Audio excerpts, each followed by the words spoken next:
Dakatarisa kudenga mtsotsi pamatama ose social media imo mandinoswera ndichiona kuti nyaya dzacho dziri kufamba sei, nekuti futi ndini referee musazvikanganwa zukuru anditi mune nyaya dzinenge dzichitenderera dzakawanda wanda dzandinoda kuti ndinge ndiri ndinokuudzai kuti zviri kuitika anditi. So chiterera kana usati wasubscribe pathis channel kungokurudzirana muzukuru kuti ngatisubscribe. Kusubscribe mahara anditi zvakanakira kuti zvoni kana tichinge takanda nyaya hautambure kudzitsvaga, dzinobva dzangowirawo pachena pagadget pako ipapo anditi. Also ukaisa notification bell zvakanakira kuti zvoni nguva yatinenge tangoisa video sezvatatoita iyo inoyi iwe unobva watonotifyiwa. Ndichida kutenda ine support yese yamunopa pamusha penyu basa richienda mberi. Right vazukuru, mumastreets social media ndazosanganawo nechimwe chandasangana nacho chinenge chiri kutaura kuti zvoni jinimbi kana kuti ginimbi anditi Genius Kadungure mudzimai wake is ex-wife anditi zvinenge zviri kunzi zvoni anenge ari kugadzirawo mapepa akutofambisa mapepa anogona kumupa tendedzo kana kuti kuratidza kuti she was also she's a co-owner wemansion yaigara Jinimbi handiti.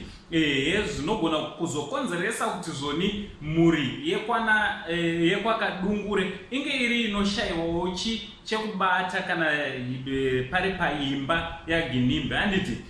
So ndo zviri kuitika mumastreets esocial media. Mudzimai waakanga akaroora anonzi iye Zodwa Mukandla handiti. Vazhinji vanomuziva pasocial media nokunzi Zozo handiti. So mudzimai uyu ndiye anenge zviri kufungidzirwa kunzi akutofambisa mapepa kuti ange ari anotora property handiti, ange ari anotora imba yaGinimbi handiti. Because hanzi zviri kunzi she's claiming kuti she's the living spouse yaGinimbi.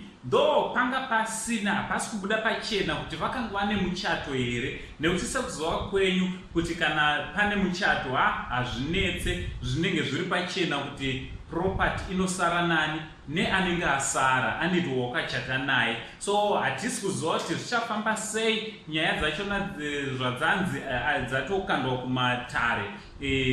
Hatisi kuziva kuti zvichamira zvakadii. So pakaita anything chinenge chauya vazukuru tichange tichiuya kwamuri chikuzivisai, nokuti nyaya dzachona dziri kuseculata dzakawandiswa zukuru. Takambonzwawo vamwe vachitaura mumastreets esocial media achiti hama dzakadungura handiti dzaBoss G dzinenge dzanga dzakutotaura kuti imba iyi tichaichinja kuita hotera.